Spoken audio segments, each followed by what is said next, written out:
Բարի օր, հանրային ռադիոյի եթերում առանց թողատակի հաղորդաշարի հերթական թողարկումն է։ Ես Լևոն Սարդարյանն եմ, խոսել եւ խոսելու ենք խնդիրների մասին, որոնք ուզում են կամ պետք է ուզեն հասարակության։ Այսօր իմ զրուցակիցն է Հայաստանի Հանրապետության ազգային ժողովի փոխնախագահ, քաղաքացիական պայմանագիր խմբակցության ներկայացուցիչ Ռուբեն Ռուբինյանը, բարև ձեզ, պարոն։ Բարև ձեզ։ Պարոն Ռուբինյան, վերջին մի քանի օրվա ընթացքում տեղի ունեցան առնվազն 3 միջադեպ եղավ, որոնցից երկուսը ակնհայտորեն սպանություններ, բնականաբար խոսք վերաբերում է Փարաքարի համայնքի ղեկավարին եւ նրա ընկերոջը, որոնց գնդակը արեցին, եւ եւս մի իրադարձություն տեղի ունեցավ բավական հանելուկային Սանկտ Պետերբուրգում, Բերվիու պատուսարանում, որտեղ Բորիս Ավագյանի դիակն էին հայտնաբերել, որում պարոն Ավագյանը բավական մութ գործերի մեջ էր խառնված, այդ թեմայով առանձնապես խոսակցություններ չկան, բայց առաջին դրվագով այսպես իսկ երրորդը որն էր 3 ասեցի, առաջինը 2 սպանություն եւ Բորիս Ավագյանն այսպես չերևացող համարյա կարմիր գծով անընդհատ խոսակցություն է գնում, ասենք, չգիտեմ, Մանեթ Հանդիլյանից սկսած, որ միանշանակ սա քաղաքական սպանություն էր եւ այլն, եւ դրա միակ պատասխանատուն իշխանություններն են, որոնք Հայաստանում ստեղծել են անպատժելիության մթնոլորտ։ Երբ որն է ձեր հարցը։ Անպատժելիության մթնոլորտ ինչու ենք ստեղծել երկրում։ Չենք ստեղծել։ Նախ բնականաբար տեղի ունեցածը, եթե խոսում ենք Փարաքար համայնքի ղեկավար Վալոդիա Գրիգորյանի եւ ոստիկանության ծառայող Կարեն Աբրահամյանի, եթե չեմ սխալվում, անունը այդպես էր, սպանության դեպքի մասին, սահմռկեցուցիչ դեպք է եւ հույս ունեմ, որ համապատասխան իրավապահ մարմինները շատ արագ կհայտնաբերեն հանցագործներին եւ իրենք կրեն պատիժը։ Ես չգիտեմ սպանությունը ինչ դրդապատճառներով է եղել, որովհետեւ ես գիտեմ այն, ինչ բոլորս գիտենք մամուլից։ Դրա համար գոյություն ունեն իրավապահ մարմիններ, որ կպարզեն ով է սպանողը, ինչ դրդապատճառներով է սպանել եւ այսպես շարունակ։ Մոռացա ասեմ, որ եւս մեկ անգամ ցավակցում եմ հարազատներին եւ ընկերներին, սպանվածների, նաեւ Փարաքար համայնքի բնակիչներին եմ ցավակցում, որովհետեւ իրենց ընտրված համայնքի ղեկավարն է սպանվել եւ ապակինում եմ մաղթում վիրավորվածին, որովհետեւ կա երրորդ տանձ, որը վիրավորված է եւ փառքաստծո կյանքին վտանգ չի սպառնում։ Բայց ինչն է ցավալի, որ մեր ընդդիմության համար, այդ թվում նույն Մանեթ Հանդիլյանի համար, փաստորեն բարոյական գծեր գոյություն չունեն։ Իրենք պատրաստ են ցանկացած իրադարձություն ողբերգական, այդ թվում իրանց թմակցի սպանություն դարձնել քաղաքական կապիտալ։ Ես ապշում եմ ոնց է կարելի այդպիսի բան անել։ Հաջորդը, որ ասում են իշխանությունը ստեղծել է ինչ անպատժելիության մթնոլորտ։ Ամեն երրորդի ձեռքը ավտոմատ կա, ամեն երկրորդի։ Ոնց է էլի արտահայտվում այդ անպատժելիությունը։ Ես հատկապես զարմանում եմ, որ դա ասում են հələ մի պահ Մանեթ Հանդիլյանին մոռանանք, էլի։ Հատկապես ակտիվ են Քոչարյանականներն ու Սերժ Սարգսյանականները ու Լևոնականները սա ասելուց։ Ասում են ստեղծվել է անպատժելիություն մթնոլորտ, սա է ձեր 4-րդ հանրապետությունը։ Ասենք ես ամենևին հիմա ինչ որ կասեմ, այն իմաստով չեմ ասում, բա ձեր ժամանակ։ Ես ուրիշ տրամաբանության մեջ եմ ասում, ես ասում եմ, իսկ ովքեր են խոսում։ Ասենք 90-ականներին քանի չբացահայտված սպանություն է եղել քաղաքական գործիչների, որ մինչև հիմա ոչ մեկ չգիտի ով է սպանել իրենց։ Համբարձում Գալստյանին ով է սպանել։ Խորխորոնու սպանությունը բացահայտվել է սպանությունից Խորխորոնին դե արդեն Քոչյանի ժամանակ է սպանվել, եթե ճիշտ եմ հիշում, կամ Լեոն Տեր-Պետրոսյանի նախագահության վերջին ամիսներին։ Չէ, Քոչյանի ժամանակ։ Հա։ Խորխորոնու սպանությունը բացահայտվել է դրանից 27 տարի անց մեր իշխանության օրոք։ Կամ ոնց կարող է կամայական Քոչարյանական խոսա անպատժելիության մթնոլորտից, եթե Քոչյանի ժամանակ իր թիկնապահը բարես բուն իմաստով զուգարանում մարդ է սպանել պրիվետ ռոբ ասելու համար։ Ինչի մասն է խոսքը։ Բայց լավ, ասենք թե մոռացանք Քոչարյանականներին ու Սերժ Սարգսյանականներին էլ մոռացանք։ Ինչով է անպատժելիության մթնոլորտ ըստ Մանե Թանդիլյանի, որին ես չեմ կարող մեղադրել, որ իր ղեկավարման տարիներին անպատժելիության մթնոլորտ ա եղել, որովհետև ինքը չի ունեցել ղեկավարման տարիներ, չնայած ունեցել է սոցիալ-նախարար լինելու մի քանի ամիս։ Հա, հիմա անպատժելիությունը ինչով է չափվում, որ երբ որ մեկը գործում է հանցանք ու չի պատժվում այդ հանցանքի համար, կամ ավելի վատ, նույնիսկ չի բացահայտվում հանցագործը եւ հետեւաբար պատիժն էլ չի կրում։ Հիմա սպանությունից անցել է 2 օր։ Ինչի՞ց է ենթադրել Տիկին Թանդիլյանը, որ հանցագործը չի հայտնաբերվելու կամ չի պատժվելու, որ սպանությունից ժամեր անց խոսում է անպատժելիության մասին։ Այստեղ մի բավական հետաքրքիր այսպես քայլ են անում պետպնդումանողները, ասում են, եթե չբացահայտվի, եթե հանցագործություն իրականացված անձը չհայտնաբերվի, ուրեմն դա քաղաքական սպանություն է։ Չեմ հասկանում տրամաբանությունը, բայց ես ուրիշ բան կասեմ։ Ես կասեմ, եթե չհայտնաբերվի, եթե չբացահայտի, այդ դա արդեն միանշանակ մեր իշխանության մեծագույն բաստողումը կլինի, որովհետև կառավարությունն է առաջին հերթին պատասխանատու իրավապահ մարմինների գործունեության համար, եւ իրավապահ մարմինները պարտավոր են շատ արագ բացահայտել այս հանցագործությունը։ Այդ դա որ ասեմ, համաձայն եմ ձեր հետ։ Բայց քանի որ իրանք չեն ասում, ես եմ դա ասում։ Շատ լավ։ Քանի որ հիշատակեցիք 3 նախագաներին էլ բոլորին, այս վերջերս բավական հետաքրքիր իրավիճակ է ստեղծվել այն իմաստով, որ եւ Ռոբերտ Քոչարյանը, եւ Սերժ Սարգսյանը, եւ հիմա նաեւ Լևոն Տեր-Պետրոսյանը ըստ էության Նիկոլ Փաշինյանի գլխավորությամբ ձեր քաղաքական ուժին մեղադրում են, այսպես ասեմ, պատերազմի առիթ տալու համար բնորոշումները դուք երևի կտակ եւ այդ պատերազմում ձեր հրահրած պատերազմում պարտվելու համար Լևոն Տեր-Պետրոսյանը վերջերս միացավ արդեն այդ ես 3 հրադրանքներին հանրային հեռուստատեսության եթերում եմ սա մասին խոսել երևի կկրկնվեմ, բայց եթե պետք է կրկնվեմ նախ ճիշտ մեջ բերենք ինչ են ասել նախկին նախագահները Նրանք օգտագործել են հրահրել, հայտարարել եւ բերել արտահայտությունները։ Այսինքն իրանք ասել են, որ Նիկոլ Փաշինյանը կամ Հայաստանի իշխանությունը, ինչը այս կոնտեքստում նույնն է, ինչ ասել Հայաստանի Հանրապետությունը, որտեղ Հայաստանի Հանրապետությունը ներկայացնում են Հայաստանի Հանրապետության իշխանությունները, ինչպես ցանկացած երկիր։ Պատերազմ հրահրեց կամ պատերազմ հայտարարեց Ադրբեջանին։ Քոչարյանը նույնիսկ Նիկոլ Փաշինյանին չի մեղադրել պատերազմ հրահրելու մեջ, հայերին է մեղադրել պատերազմ հրահրելու մեջ։ Թերևս նկատի ունենալով, որ ալբանացիները չեն հրահրել, հայերն են հրահրել։ Ինչն է այստեղ խնդրահարույց։ Նախ ինքնին, չգիտեմ, բարոյապես երևի խնդրահարույց է, որ մարդի սեփական երկրի դեմ սուտ ցուցմունք է տալիս։ Բայց այստեղ մի հարց կա, էլի, իրանք ինչ են ասում։ Սա իրանք ռոպագանդայի, իրանք ասելով նկատի ունեմ այս անսուրբ երանախագահությունը, իրանք իրարից հիմա չեն տարբերվում։ Ոչնչով չեն տարբերվում, նույն բանն են իրանք։ Ըստ իրանք Նիկոլ Փաշինյանը, քանի որ ասեց Արցախը Հայաստան է եւ վերջ, դրանով հրահրեց կամ հայտարարեց պատերազմ։ Մասնավորապես վերջինը իրանցից դա ասել է Լևոն Տեր-Պետրոսյանը։ Հիմա եկեք անալիզի ենթարկենք այս հայտարարությունը։ Արցախը Հայաստան է եւ վերջ գաղափարը ի սկզբանե գլխավորել է Լևոն Տեր-Պետրոսյանը, որովհետեւ 1988 թվականից սկիզբ առած Ղարաբաղյան ամբողջ շարժումը հետեւյալի մասին էր. Արցախը Հայաստան է եւ վերջ։ Այսինքն Լևոն Տեր-Պետրոսյանը եղել է այդ շարժման, Արցախը Հայաստանը եւ վերջ նպատակ դրած շարժման ղեկավարներից մեկը։ Բացի դրանից 1989 թվականին, երբ որ Հայաստանի Գերագույն խորհուրդը, դեռևս խորհրդային Հայաստանի Գերագույն խորհուրդը ընդունեց հայտնի որոշումը Լեռնային Ղարաբաղի իր ինքնավար մարզի եւ հայկական խորհրդային սոցիալիստական հանրապետության վերամիավորման մասին,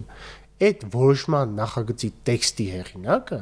Լևոն Տեր-Պետրոսյանն էր, ըստ Գերագույն խորհրդի պատգամավոր Վահրամ Աթանեսյանի։ Այսինքն ինքը հերիք չի 1988-ին մտել է քաղաքականություն, դառնալով Արցախ Հայաստանի եւ վերջ ասող շարժման ղեկավարներից մեկը այդ ալիքի վրա։ Մի հատ էլ 1989 թվականին լինելով Գերագույն խորհրդի նախագահության անդամներից մեկը հեղինակել է տեքստ ՀԽՍՀ եւ լղին վերամիավորման մասին, որը նույնն է ինչ ասես տեքստ Արցախը Հայաստանը եւ վերջի մասին։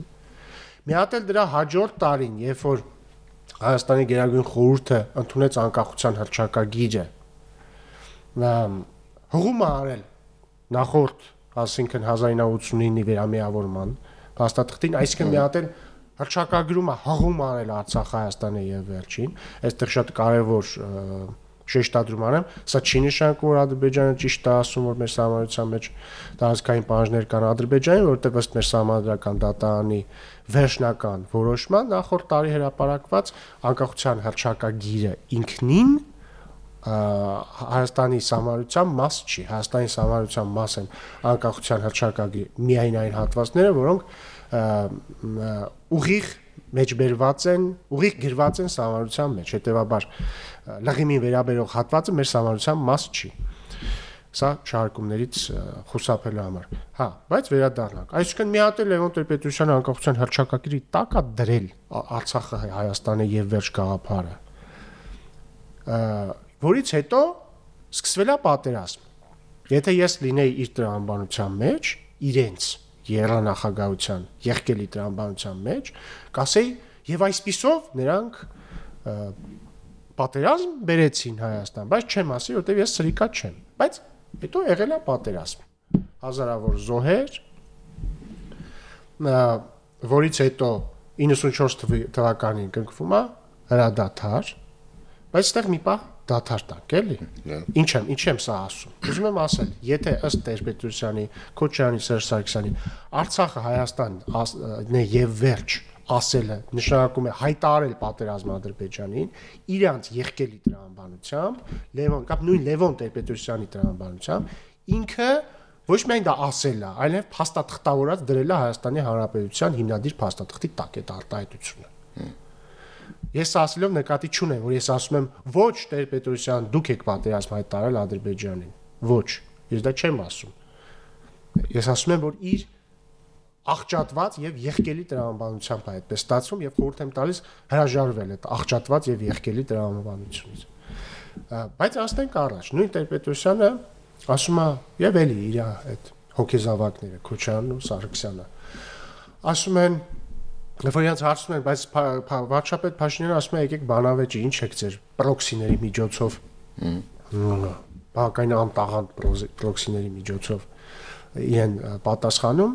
Երեք Լևոն Տեր-Պետրոսյանը տեսավ ասում է թող հրապարակի 2019 թվականի բանակցային առաջարկները Մինսկի խմբի եւ դրանից հետո բանավեճի կարիք չի լինի։ Լևոն Զուրաբյանը տենց օրը 3 անգամ այդ մասին հայտարարում է, պահանջում է։ Լևոն Զուրաբյանը այստեղ կարևոր չի, որովհետեւ ինքը ընդհանրապես կարևոր չի։ Վերադառնանք Լևոն Տեր-Պետրոսյանին։ Տեսեք, այդ փորձում է տպավորություն ստեղծել, թե ինչ որ 2019-ին ինչ որ գաղտնի փաստաթուղթ ա եղել, որի մասին ոչ ոք չգիտի կամ գաղտնի բովանդակություն ա եղել։ Լևոն Տեր-Պետրոսյանը ինքը 2012 եւ 2016 թվականներին բացահայտել է, թե ինչ բովանդակություն ա եղել 2007 թվականից սկսած կամ եւ իսկ իրականում 97 թվականից սկսած առնվազն բանակցային գործընթացում ինչ է ասել 2012 թվականին Լևոն Տեր-Պետրոսյանը։ Ասել է հետեւյալը, որ խոսելով մադրիդյան սկզբունքների մասին եւ քննադատելով Ռոբերտ Քոչարյանին եւ Սերժ Սարգսյանին, ասել է. Ուղղակի սա ստացվում է իմ հանրային հերոստանգերության հարցազրույցի կրկնությունն է, բայց ամեն դեպքում սկսել ենք թեման, ասեմ, էլի կարճ փորձեմ կապել։ Ասել է, որ քանի որ մադրիդյան սկզբունքներով ասվում է, որ Լեռնային Ղարաբաղի հարցը պետք է լուծվի տարածքային ամբողջականության եւ ազգերի ինքնորոշման սկզբունքների հիման վրա, դա կարող է նշանակել միայն մեկ բան, ինչպես է կարելի մեկտեղել տարածքային ամբողջականությունը եւ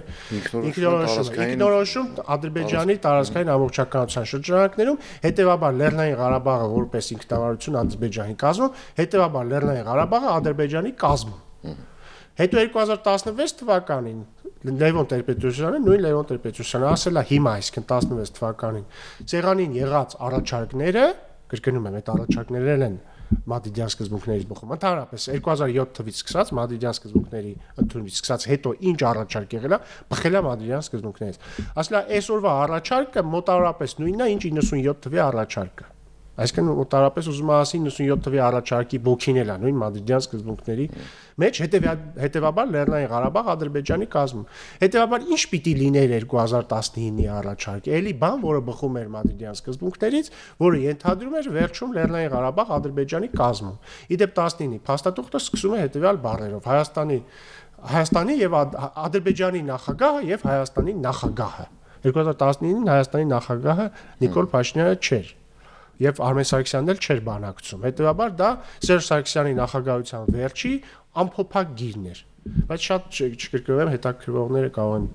մյուս հարցազրույցներ։ Որպեսզի չկրկնվենք, ես ուրեմն հաջորդ հարց տամ, տեսեք։ Բայց միտքս ամենավարտի միտքը որն է, որ շատ մեծ երեսպաշտություն կա Լևոն Տեր-Պետրոսյանի ասածների մեջ, որովհետև ինքը դրել փաստաթղթավորված հիմնադրել է Արցախը, Հայաստանը եւ վերջ գաղափարախոսությունը, որից հետո պատերազմ ա եղել, հազարավոր զոհեր են եղել, որից հետո հրադադարից անմիջապես հետո ինքը սկսել է բանակցել եւ իր հոգեզավակներն էլ սկսել են բանակցել մի տրամաբանության մեջ, որը հետեւյալի մասն էր, ինչպես Լեռնային Ղարաբաղը վերադարձնել Ադրբեջանի կազմ։ Ու այդքանից հետո իրանք հանդգնություն ունեն, ելնեն ասեն, բան, ինչու Փաշինյանը ասեց Արցախ Հայաստանը եւ վերջ եւ դրանով պատերազմ բերեց։ Հիմա տեսեք, գնահատականների ես դաշտից դուրս եմ գալիս, տեսեք, ինչ են ասում, թե Լևոն Տեր-Պետրոսյանի, թե Ռոբերտ Քոչարյանի, թե Սերժ Սարգսյանի կողմնակիցները, լավ, այսպես ասեմ։ Ասում են հետեւյալը. եթե նույնիսկ Լևոն Տեր-Պետրոսյանը, Ռոբերտ Քոչարյանը կամ Սերժ Սարգսյանը առաջնորդվել է Արցախ-Հայաստանը եւ վերջ տրամաբանությամբ, ասում ախպեր, մենք ասել ենք, եղբայր, մենք տեր ենք կանգնել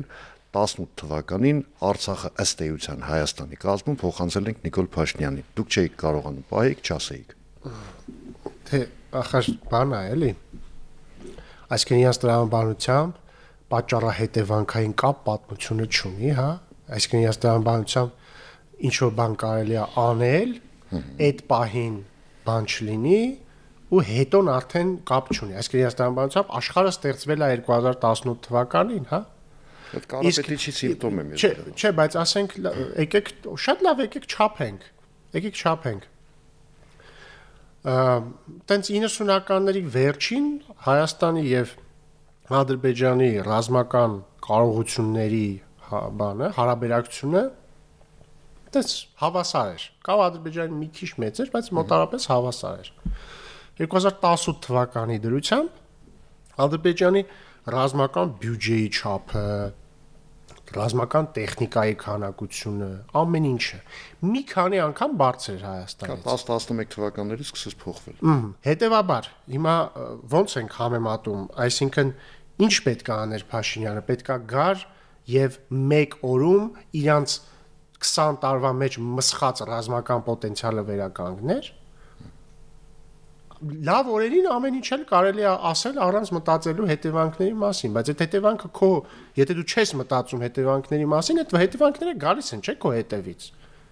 Ուղղակի այդ հետևանքները եկան ոչ թե իրանց հետևից, իրանք իրանց համար առոք-փառոք ապրում են։ Այդ հետևանքները եկան մեր ժողովրդի հետևից։ Ինչալ ձեզ անդադ նաև մեղադրում են նրա համար, որ նրանք առոք-փառոք ապրում են։ Ես չեմ կարող արդարանալ այս մեղադրանքի առջև, ճիշտ եմ մեղադրում, բայց պետք է ասեմ, որ իրականում հատուցման պահը իրական նույնիսկ արդեն եկել է, որտեվ ապօրինի գույքի բռնագանձման օրենքը սկսել է գործել, տեսակ կլինեք, որ դատախազությունը արդեն պահանջել է շատերից, այդ թվում Քոչարյանի ընտանիքից անթիվ անհամար հարստություններ եւ իրանք ձև չունեն տալու են։ Տեսեք, հիմնական քննադատության թիրախներից մեկը իշխանությունը նկատի ունեմ, հայտնվում այն ժամանակ, երբ խոսք է գնում հայ-թուրքական կամ հայ-ադրբեջանական հարաբերությունների մասին, այս բանակցային գործընթացի մասին ընդհանրապես, որովհետև ասում են այդ 20 թվականին ձեր պատճառով ջախջախիչ պարտությունից հետո, դրանից հետո դուք ուզեք չուզեք անընդհատ զիջելով գնում եք, անընդհատ զիջումի հետևից։ Դե չգիտեմ, վերջին օրինակը, որ բերում են զիջման, դա մեկը Թրամփի ուղին է, ասում են դա ըստ էության միջանցք է, այսինքն դա այն է, ինչ որ Թուրքիան ու Ադրբեջանը ուզում են իրենք հասան։ Եկեք թողնենք մի վարքան, էլի, եկեք այնց օթից չխոսանք։ ով է ասել, ինչ է ասել, ինչ հիմնավորման։ Անուններով Կամ նա գոնե հիմնավորում է ասել։ հիմնավորում այստեղ էական չի, ասում են, սա միջանցք է։ Դե սուտ են ասում, միջանցք չի, որովհետև ընդ որում կարիք չկա այն նույնիսկ ինձ լսել կամ իմ հերքումները։ Մեզ դիտող ցանկացած կամ մեզ լսող ցանկացած ռադիո լսող թող բացի Վաշինգտոնում ստորագրված օգոստոսի 8-ի հռչակագիրը, թող բացի, մեջը կարդա ինչ է գրած տարածաշրջանային կոմունիկացիաների ապաշրջափակման մասին։ Մեջը գրած է հետեւյալ, եթե ալարում եմ բացեմ, լավ, ամեն դեպքում ես էլ ասեմ։ Գրած է, որ նախ տարածաշրջանի բոլոր կոմունիկացիաները բացվում են։ Ու ասում են, որ սկզբունքների հիման վրա այդ սկզբունքներն են։ Տարածքային ամբողջականություն, ինքնիշխանություն, իրավազորություն, Փոխադարձություն։ Սա կհասնեմ դրան։ Հետո ասում է, այս սկզբունքների շրջանակում կբացվեն բոլոր կոմունիկացիաները եւ նաեւ այս սկզբունքների շրջանակում բացվող կոմունիկացիաների մեջ կբացվի նաեւ Ադրբեջանի հիմնական մասի եւ Նախիջևանի միջև տրանսպորտային կապ անխոչնդոտ Հայաստանի համար փոխադարձ առավելություններով։ Այսինքն ինքնիշխանության, իրավազորության, տարածքային ամբողջականության սկզբունքների ներքո ամեն ինչ կբացվի, դրա մեջ նաև Ադրբեջանից Նախիջևան ու դրան փոխադարձ նույն ձև նաև Հայաստանի համար ներպետական եւ երրորդ երկրներ։ Բացի դրանից ասում է Հայաստանն ու ԱՄՆ-ն երկու միասին կաշխատեն Հայաստանի տարածքում Թրամփի ուղի նախագծի վրա։ Սա տեքստը նրա մասին, որ միջանցք չի կարող գոյություն ունենալ, հասկանում եք։ Սա տեքստը, որի տակ ստորագրել է Ադրբեջանի նախագահ Իլհամ Ալիևը, որը նախ ասում է Թրիպը Հայաստանի տարածքում է։ Ինքը ստորագրել է, որ ասում է, սա Հայաստանի տարածքում է, բայց չի վիճարկվում, չէ՞, առաջ չէր վիճարկվում, հիմա առավել եւս չի վիճարկվում։ Ստորագրել է, որ տարածաշրջանային կոմունիկացիաները բացվում են երկրների տարածքային ամբողջականության, ինքնիշխանության իրավազորության ներքո։ Սա տեքստը չմիջանցքի մասին։ Իսկ իրական ովքեր են ասում սա միջանցք է։ Այն բոլոր մարդիկ, որոնք մի տարի առաջ մեզ հորդորում էին իրական միջանցք տալ։ Մենք էլ ասում ենք չենք տալու ու չենք տվել։ Վերադարձ նոյեմբերի 9-ի փաստաթղթին 3-րդ։ Իրականում նոյեմբերի 9-ի փաստաթղթով էլ միջանցք չէր ենթադրվում։ Իրանք առաջարկում էին, որ մենք տայինք միջանցք ըստ նոյեմբերի 9-ի խեղաթյուրված ադրբեջանական մեկնաբանության։ Հիմա տեսեք, Թրամփի ուղու հետ կապված հռչակագիրը կա։ Ադրբեջանի հետ ըստ էության նախաստորագրված է խաղաղության համաձայնագիրը։ Հայ-թուրքական հարաբերություններում ամենայն դեպս երևացող առաջընթաց չկա։ Ինչու՞։ Նախ եկեք օգտագործենք Հայաստան-Թուրքիա տերմինը, որովհետև սա բանակցություն է Հայաստան-Թուրքիայի միջև, սա բանակցություն չէ հայերի եւ թուրքերի միջև ամբողջ աշխարհի։ Վերջերս տեղի ունեցավ մեր այսինքն իմ եւ Թուրքիայի հատուկ ներկայացուցիչի հանդիպումը առաջին անգամ երկու երկրներից մեկում, այսինքն սկզբից մենք երրորդ երկրներում էինք հանդիպում, վերջին անգամ սահմանին էինք հանդիպել, այս անգամ արդեն Հայաստանում։ Եվ մի շարք պայմանավորվածություններ ձեռք բերեցինք եւ այդ թվում պայմանավորվեցինք, որ պետք է արագացնենք 2022 թվականին ձեռք բերած պայմանավորվածության իրագործումը, խոսքը սահմանը երրորդ երկրների քաղաքացիների եւ դիվանագիտական անձնագիր կրող անձանց համար սահմանը բացելու մասին է։ Եթե այս պայմանավորվածությունը իրագործվի, ես կարծում եմ դա շատերին շատ ավելի մեծ վստահություն կտա, որ այս գործընթացը իրական է։ Ես այստեղ հիմա կդադարեմ խոսել սրա մասին, որտեղ իմ փորձը ցույց է տալիս, որ ավելի լավ է ժամկետները ես չնշեմ, թող լինի խոսենք։ Չլինի, խոսենք այն մասին, թե ինչի չեղավ, բայց կանեմ ամեն ինչ, որպեսզի լինի։ Հիմա տեսեք, քաղաքական խոսույթի մեջ մի այսպիսի արտահայտչաձև է մտել, այդ տեսեք մենք անգամ Թուրքիայի թանկագին խաթեր համար այդ դրոշմակնիկի վրայից Արարատի պատկերն ենք անում։ Դե ի սկզբանե սխալ են էլի ասում։ Հա, հենց դրա համար եմ այդ հարցը այդպես տալիս, որ դուք ասեք ձեր պատկերացումն ընկալումը։ Այ հանեցինք, իսկ Թուրքիան մեզ ընդառաջ ոչինչ չի անում։ Ինքնին հարցադրումը սխալ է, որովհետև մենք Թուրքիայի խաթր չենք արել ոչ մի բան, դա չի եղել բանության մաս։ Առնվազն մեր իշխանության ժամանակ օրոք չի եղել որևէ դեպք, երբ Թուրքիան մեզ հետ որևէ անգամ որևէ ձևով Արարատ սարի հետ կապված որևէ հարց բարձրացնի։ Չի եղել այդպիսի բան։ Ասեմ ավելին, մեր դրոշմակնիկների վրա, իսկ իդեպ դրոշմակնիկ Հայաստանի սիմվոլ չի, ինքը ոչ մի բան է, մի հատ բան է։ Դրոշմակնիկ է ուղղակի, որը ցույց է տալիս մարդը ինչ ճանապարհով երբ մտավ Հայաստան եւ երբ դուրս եկավ։ Դրոշմակնիկի վրա Արարատ լեռան ուրվապատկերը հայտնվել է 2000-ականների կեսերին։ Դրանից առաջ չի եղել։ Ոչ ոք դա չի նկատել։ Ասում ավելին, դրանից առաջ օրինակ մեր դրոշմակնիկների վրա գրած է եղել ռուսերենով ԿՊՊ Արմենիա առանց Արարատի։ Դրանից մի քիչ էլ առաջ ռուսերենով էլի առանց Արարատի գրած է եղել ԿՊՊ Ռոսիա։ Ոչ մեկ դա չի նկատել, ոչ մեկ չի ասել, վայ, այս մեր ինքնությունը, այս ինչ վիրավորված է, որ մարդ մտնում է Հայաստան, դրոշմակնիկ են խփում ԿՊՊ Ռոսիա։ Ոչ մեկ չի վիրավորվել դրանից։ Բայց եթե ընդամենը դրոշմակնիկի վրայից ընդ որում մնաց չի որ Արարատ լեռան ուրվագիծը հանվել է, ուրիշ բան է դրվել։ Ուղղակի որոշվել է որ սիմվոլ չպետք է լինի դրոշմակնիկի վրա։ Կամ ես այսպես եմ կարծում, որ եթե լինի սիմվոլ, պետք է մեր պետական սիմվոլները լինեն, որոնք պաշտոնական են։ Մեր լեռան ուրվագիծը երբեք մեր սիմվոլ չի եղել, պետական։ Պետական զինանշանի վրա։ Զինանշանն է ինքնին սիմվոլ։ Ես ասում եմ լեռան ուրվագիծ ինքնին սիմվոլ Հայաստանում չկա։ Այլ հարց որ կարող է դա մարդկանց համար տարբեր անհատ մարդկանց համար ժողովրդական իմաստով հարազատ լեռան ուրվագիծ է, բայց դա պետականության հետ կապ չունի։ Այսինքն պետականության սիմվոլները հայտնի են։ Դրոշն է, զինանշանն է, օրներքն է, եւ հետեւաբար սա ընդհանրապես կապ չունի Թուրքիայի հետ բանակցությունների հետ։ Մենք մեր պետական ատրիբուտները համապատասխանեցնում ենք մեր պետական սիմվոլիկային եւ եթե պետքա ինչ որ սիմվոլիկա դնում ենք պետական սիմվոլիկան, եթե պետք չի սիմվոլիկա, որովհետեւ աշխարհի երկրների մեծ մասում դրոշմակնիկի վրա որևէ սիմվոլ չկա, չի լինում այդ սիմվոլը, բայց ընդհանրապես այս պատմությունը ցույց է տալիս մեր արժեքների աղճատումը, որովհետեւ նույն մարդիկ, որոնք թքած են ունեցել, որ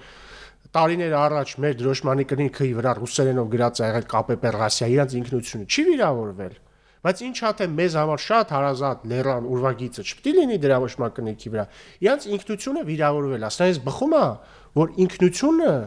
ոնց որ թե ինչ որ սխալ բանի վրա է հիմնված, որովհետև ըստ իս ինքնությունը ինքնության համենայն դեպս իմ ինքնության կիզակետը, կենտրոնը, իմ աչքի լույսը, իմ ամեն ինչը Հայաստանի Հանրապետությունն է, որպես պետություն։ Ու ես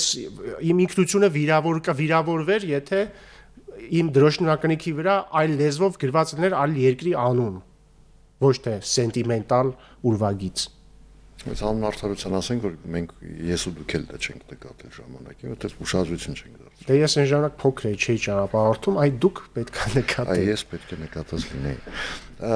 Ու պես ամփոփելով վաղը խորհրդարանական լսումներ են, հանդիպությունը հրավիրել է հերթական լսումները Հայաստանի Հանրապետության վարչապետին։ Բայց կներեք մի բան էլ ասեմ, էլի իրական ես կատակ այցի ես փոքր էի։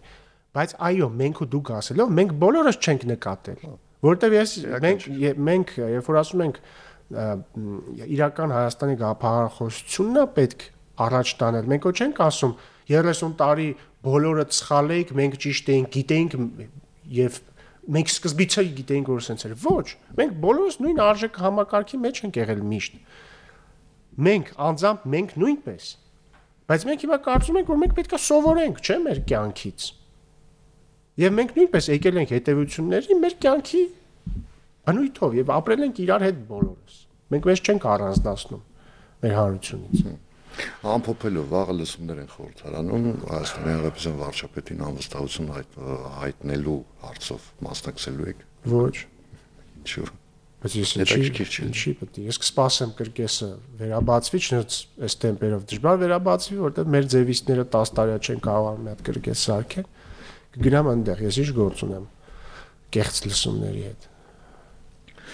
Շնորհակալություն զրույցի համար։ Հիշեցնեմ այսօր իմ զրուցակիցն էր Հայաստանի Հանրապետության ազգային ժողովի փոխնախագահ Ռուբեն Ռուբինյանը, ես Լևոն Սարտարյանն եմ, կհանդիպենք արդեն վաղը, նույն ժամին, նույն վայրում, հաջողություն եւ համբերություն բոլորիս։